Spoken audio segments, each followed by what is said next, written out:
Saludos desde Euronews. Bienvenidos al primer programa Euronews Hoy, resumen fin de semana. Intentamos seleccionar para ustedes las principales noticias que han protagonizado la actualidad de lunes a viernes. De esta forma, quienes no hayan podido seguir un día a día que cabalga siempre por encima del tiempo disponible para observarlo, pueden repescar lo más destacado. Y esta semana, como demasiadas ya, siempre queda en primer plano como una constante los bombardeos rusos sobre ciudades y puertos ucranianos. La invasión de Ucrania aparenta estar estancada. El presidente de Brasil, Lula da Silva, se ha referido a un cansancio y a la certeza de que, como toda guerra, esta también acabará en una mesa de negociaciones. Rusia rechaza todo plan informalmente propuesto porque hasta incluso el que presentó China implica la retirada de las tropas de Moscú a sus fronteras. Es el momento en que el presidente ruso podría dar por bueno conservar el terreno ganado, aunque fuera como zona en disputa permanente no reconocida internacionalmente. Ucrania se mantiene en las fronteras que reconoce el mapa de Naciones Unidas. Mientras, los ataques nocturnos siguen llevándose vidas. Rusia ataca por tercera noche consecutiva el sur de Ucrania en Odessa y Mykolaiv con una veintena de misiles de crucero y drones dirigidos contra puertos, muelles e instalaciones civiles tras la retirada de Moscú del acuerdo del grano. El último ataque en Mykolaiv en zonas residenciales ha dejado al menos 18 heridos, entre ellos 5 niños, mientras un nuevo ataque ucraniano con drones contra Crimea ha causado este jueves la muerte de un adolescente y daños en 4 edificios administrativos. Aunque Moscú insiste en que su objetivo es destruir instalaciones militares, Ucrania acusa a Rusia de torpedear infraestructuras de exportación de grano, como las del silo en el puerto de Chornomorsk, mientras se discuten las condiciones para la renovación del acuerdo. Первое – это вывод из-под санкций поставок российского зерна и удобрений на мировые рынки. Второе – должны быть убраны все препятствия для российских банков, финансовых институтов, которые обслуживают поставки продовольствия и удобрений. В том числе речь идет об их незамедлительном подключении к международной банковской системе расчетов SWIFT. Нам нужны не какие-то обещания на этот счет и какие-то идеи. Нам нужно выполнение этих условий. Rusia ha advertido que cualquier barco que vaya a puertos ucranianos será considerado un potencial objetivo militar. Ucrania exige un patrullaje internacional del Mar Negro. Cerca de 2.000 personas de 4 barrios diferentes han tenido que ser evacuadas en Crimea tras desatarse un incendio en una instalación militar con un depósito de municiones. El jefe del gobierno designado por Rusia para Crimea daba todos los detalles.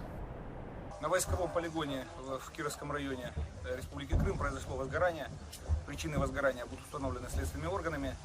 На сегодняшний день мной принято решение о проведении эвакуации из 4 населенных пунктов в районе 2200 человек. Приостановлено движение по трассе Таврида на этом участке. Схема объезда опубликована на сайте Минтранса Республики Крым. En efecto, una de las rutas hacia el puente Kerch ha sido cortada al tráfico. A lo largo de los últimos días, Crimea ha sido objetivo de los ataques ucranianos, que han dañado el famoso puente que une la península anexionada por Rusia con su región continental. La Armada rusa realizó simulacros en el Mar Negro para practicar la detención y destrucción de embarcaciones en las áreas restringidas para la navegación. Estos ejercicios tuvieron lugar después de que Moscú declarara que cualquier buque que llegara o saliera de puertos ucranianos podría ser blanco de ataques. Esta estrategia se presenta como una respuesta al ataque contra el puente de Crimea. Los funcionarios rusos insisten en que este ataque fue llevado a cabo por drones marinos. Las amenazas de imponer un bloqueo llegaron tras la suspensión del acuerdo del grano, el cual había asegurado el paso de los barcos de transporte. Ucrania dijo que continuará con las exportaciones marítimas a pesar de las amenazas rusas y exigió el patrullaje internacional en el Mar Negro. La cumbre Unión Europea-Comunidad de Estados Latinoamericanos ha concluido con mejores resultados políticos de los previstos. Con respecto a Ucrania, un comunicado laxo, pero reclamando la paz. Tan solo Nicaragua se negó a firmarlo, lo que, dada la deriva ultraautoritaria del presidente Daniel Ortega, equivale a la práctica unanimidad de los estados presentes. A pesar de las promesas de inversión y de la firma de varios acuerdos, la guerra en Ucrania ha deslucido la cumbre entre la Unión Europea y los países de América Latina y el Caribe. Un solo país, Nicaragua, no ha estado de acuerdo con la declaración final, ya que incluye una referencia a la guerra contra Ucrania. Sin embargo, debido a las diferentes sensibilidades a ambos lados del Atlántico, el texto se ha suavizado y no condena la agresión rusa. Nous sommes extrêmement satisfaits d'avoir pu dégager une position très forte de 60 pays. 60 pays autour de la table, Union européenne et CELAC. Et j'ai simplement noté avec mon collègue qui était le coprésident pour ce sommet, Ralph González, que seulement un pays n'a pas pu marquer son accord en raison d'un paragraphe. El otro tema controvertido ha sido cómo referirse al antiguo comercio transatlántico de esclavos. Algo que se ha resuelto con un párrafo en el que se reconoce y lamenta el indecible sufrimiento infligido a millones de personas, pero no se ha incluido ninguna reparación. La cumbre ha servido sobre todo para relanzar los lazos comerciales entre las dos orillas del Atlántico. La Comisión Europea ha prometido inversiones por valor de 45.000 millones de euros en proyectos concretos. Y además se han firmado varios acuerdos, entre ellos un memorándum de acuerdo con Chile, por el que se establece una asociación sobre materias primas.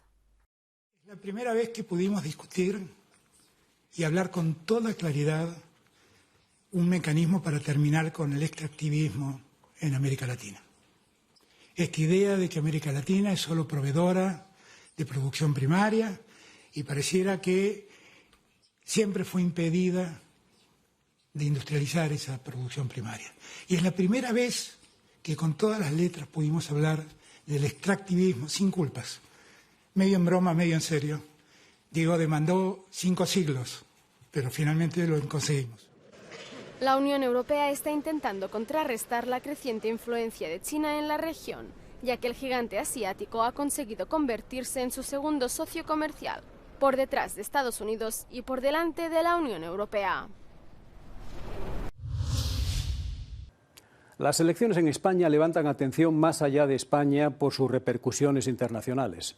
Este domingo se solventa la duda de si en España conseguirá más peso la extrema derecha para poder influir en políticas antieuropeístas o negacionistas del cambio climático. Queda lejos el tiempo en el que España era uno de los pocos oasis en Europa sin presencia de la ultraderecha en sus instituciones.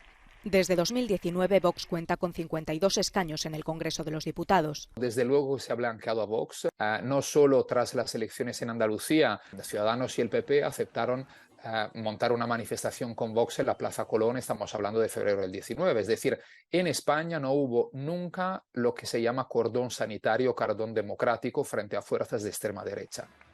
Con las encuestas otorgando la victoria al derechista Partido Popular, es más que probable un futuro gobierno nacional que incluya al partido de Santiago Abascal. Su crecimiento responde a varios factores y se remonta al estallido del independentismo catalán en 2017, al que se sumaron la crisis del Partido Popular por sus escándalos de corrupción y la llegada al poder del Partido Socialista con el apoyo de la extrema izquierda y partidos secesionistas.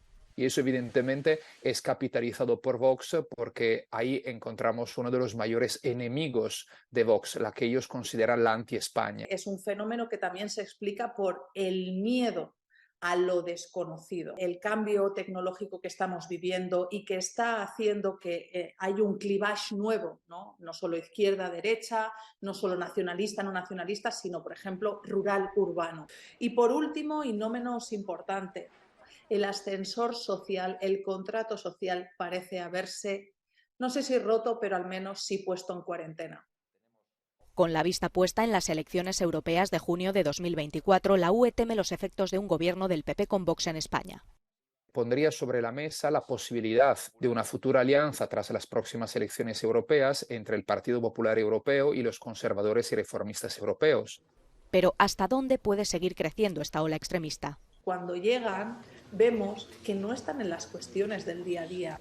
Es una guerra identitaria, que no ideológica.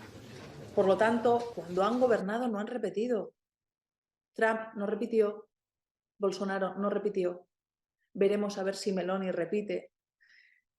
Y solo en los países donde esas creencias están realmente imbricadas en la sociedad, como Polonia y Hungría resisten gobiernos así.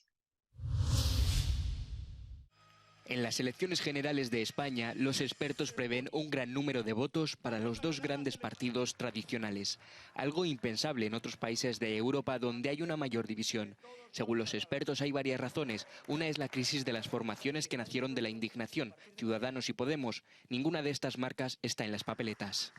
Los ciudadanos están cansados de unos proyectos que nacieron con muchísimas grandes esperanzas y que se han revelado un blef.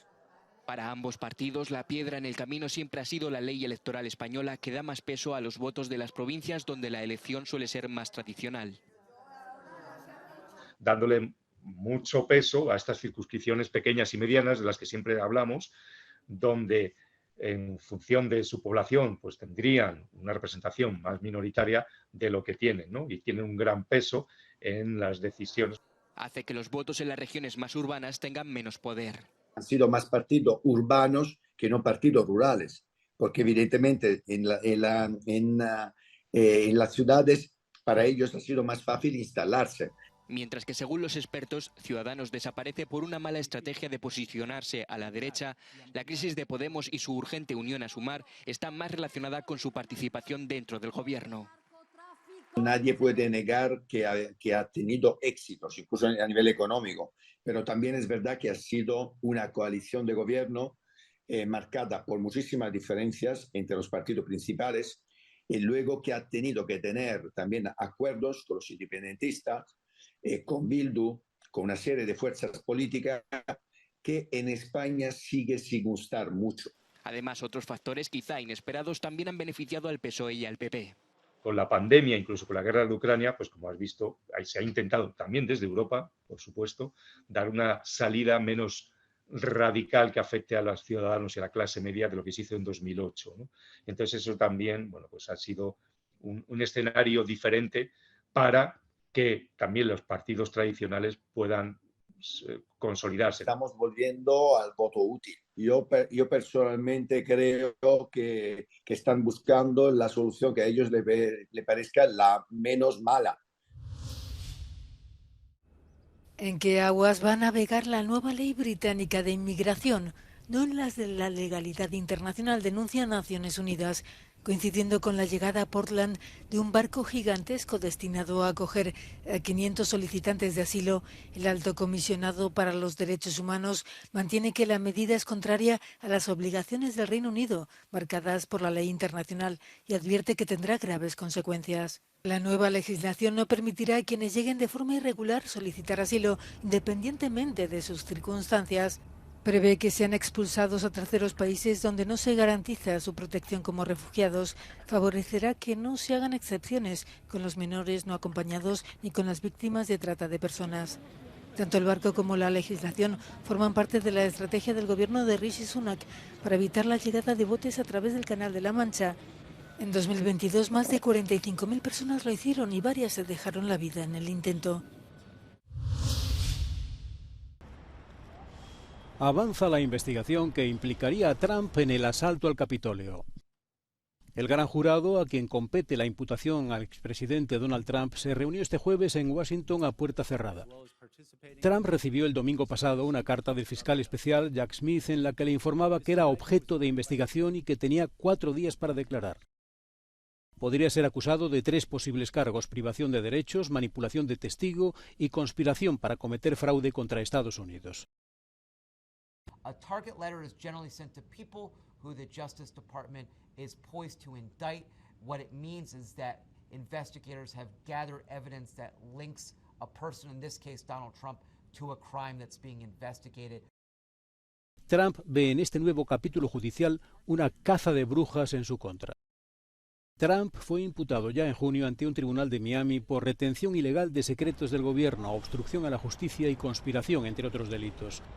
Fue la primera vez en la historia de Estados Unidos en la que un expresidente resultó imputado con cargos federales.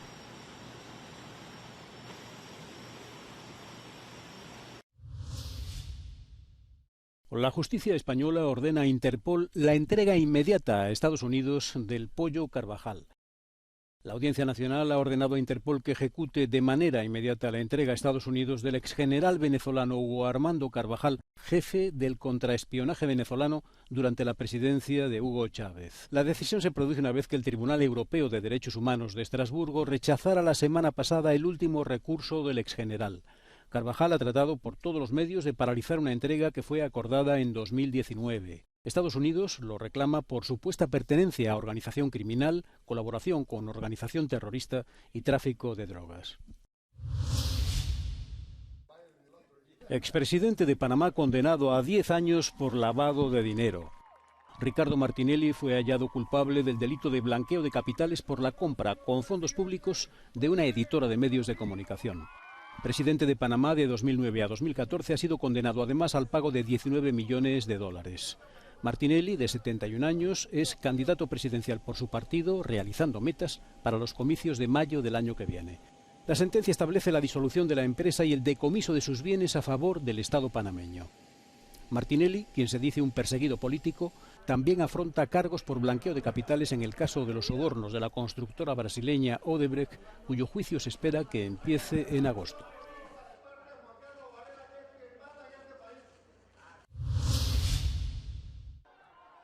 Aumentan las protestas contra el gobierno peruano.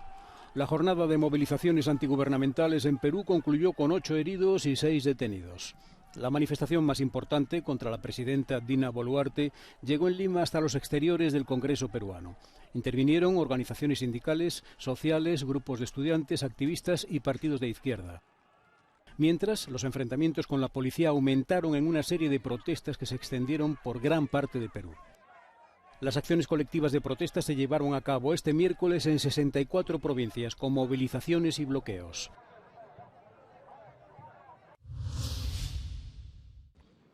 Lula da Silva ha alertado contra el proteccionismo europeo. El presidente de Brasil cree que la ratificación del acuerdo comercial entre la Unión Europea y Mercosur debería producirse antes de finales de año.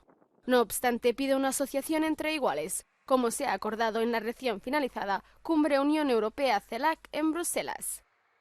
Pero consciente de las críticas al modelo agroindustrial sudamericano, Lula da Silva ha dejado claro que el proteccionismo no puede desmontarse desde un solo lado.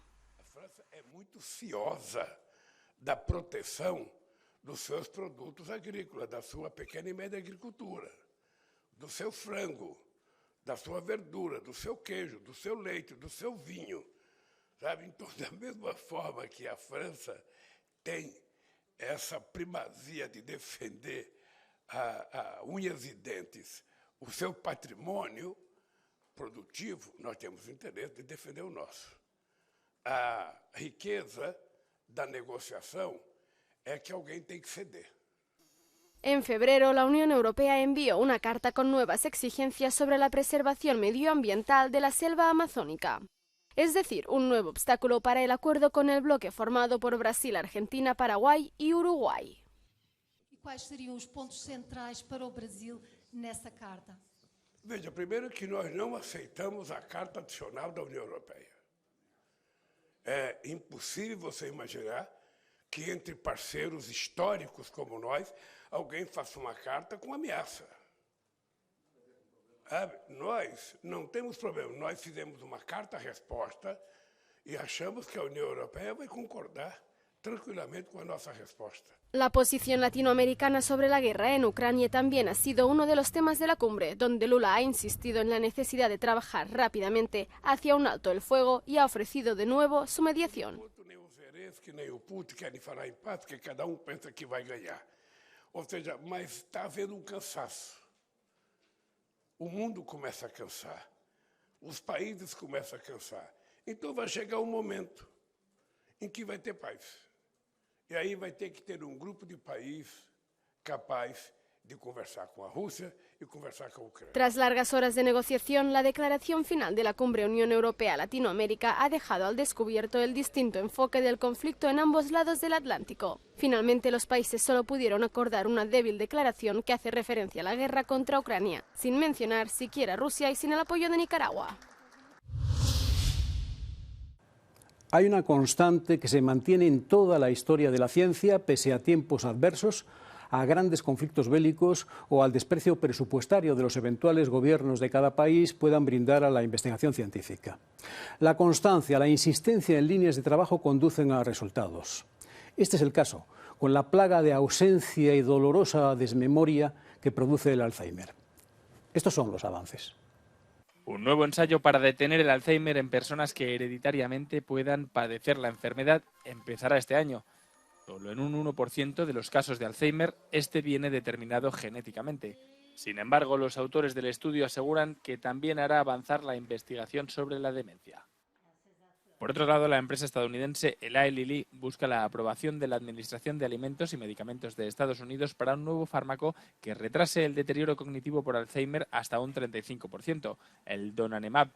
Y en Europa, varios laboratorios investigan sobre otros tratamientos. We're actually about to start a trial called primary prevention in people with genetic Alzheimer's disease. They know they have a mutation, but they are 25 years or so before they're due to get symptoms. The aim is, if you can give them an anti-amyloid therapy, can you prevent the disease ever starting? And we're going to start that in the next few months, which I think is really exciting.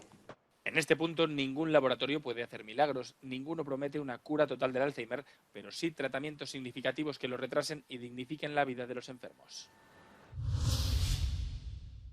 Muchas gracias por acompañarnos en este primer Euronews Hoy fin de semana. Saben que en todo momento pueden hacer un seguimiento de las noticias en YouTube, en el propio canal de televisión o en las redes sociales. Gracias por su tiempo y por seguir con nosotros.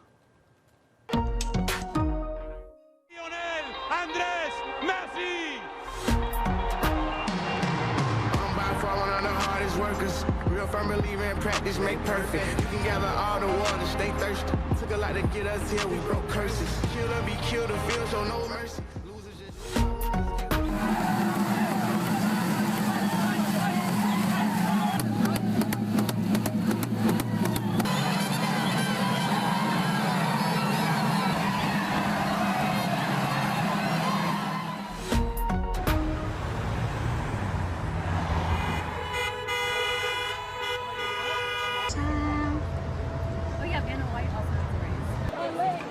Give us